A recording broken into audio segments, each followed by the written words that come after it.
Hello friends, कैसे हो आप लोग। दोस्तों, 19 नवंबर के आंदोलन के बारे में कई साथी वीडियो में कमेंट कर रहे हैं कि क्या हुआ उस दिन, कैसे क्या हुआ। और हमारे जो राजेश भाई हैं, चाहे राम निहाल है, वो भी कई बार हमको फोर्स कर रहे हैं कि भैया एक वीडियो बनाकर ज़रूर डाल दीजिए जो उस दिन वहाँ के अधिकारियों ने कहा। यानी 19 नवंबर को हम लोग आंदोलन पर बैठे थे, तो वहाँ से ये खबर आई कि मुख्यमंत्री जी चाहे राज्यपाल जी लखनऊ में है ही नहीं। आप लोग से चाहे दिन भर बैठे रहें, चाहे कभी भी बैठे रहें, मुलाकात नहीं हो पाएगी। तो वीरेंद्र जी ने ये कहा कि कम से कम बाल विकास पुष्टाहार विभाग और राजस्व विभाग के जो प्रमुख सचिव हैं, मतलब सबसे बड़े जो अधिकारी हैं दोनों विभागों के, उनसे हमारी मुलाकात करा दीजिए।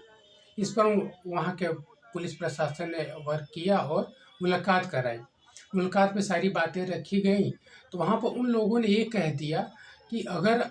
जो भी ओएल, बीएल, ओएल जो भी कैटेगरी अगर सेलेक्टेड है, वो जनरल कैटेगरी में चाहे अपने मूल कैटेगरी में जाकर सेलेक्टेड हैं और वो नौकरी कर रहे हैं, तो उनकी डेटा हमको लाकर दे दीजिए। हम देखते हैं कि किस प्रोसेस से हुए हैं और किस प्रोसेस से आप लोग बाहर हो रहे हैं।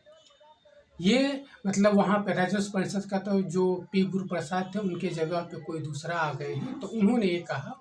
कि आप बीएल का डेटा ला दीजिए, चाहे ओएल का डाटा ला दीजिए, तो हम उस पर वर्क करते हैं, हम काम करते हैं कि क्या चीज़ें कैसे क्या है।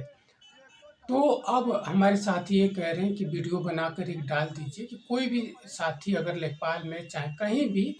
बीएल कैटेगरी है, ओएल कैटेगरी है, अपना वर्क प्रॉपर कर रहा है, नौकरी कर रहा है किसी भी विभाग में, तो ज़रूर वो अपना एक बार सिंपैथी की वजह से अपना डेटा दे दे।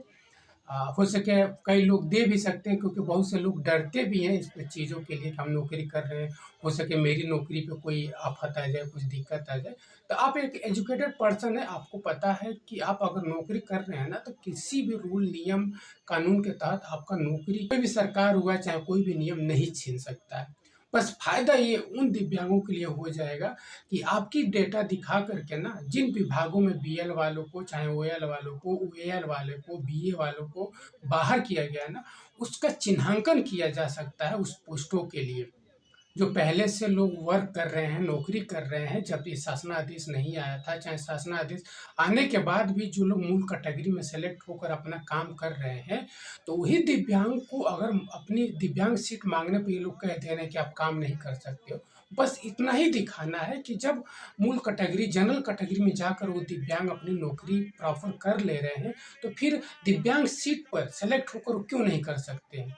तो ये बहुत बड़ा उपकार होगा हमारे जैसे दिव्यांगों के लिए, चाहे और भी जो कैटेगरियाँ छूट गई हैं चिन्हांकन के लिए, चाहे बार-बार नौकरियों से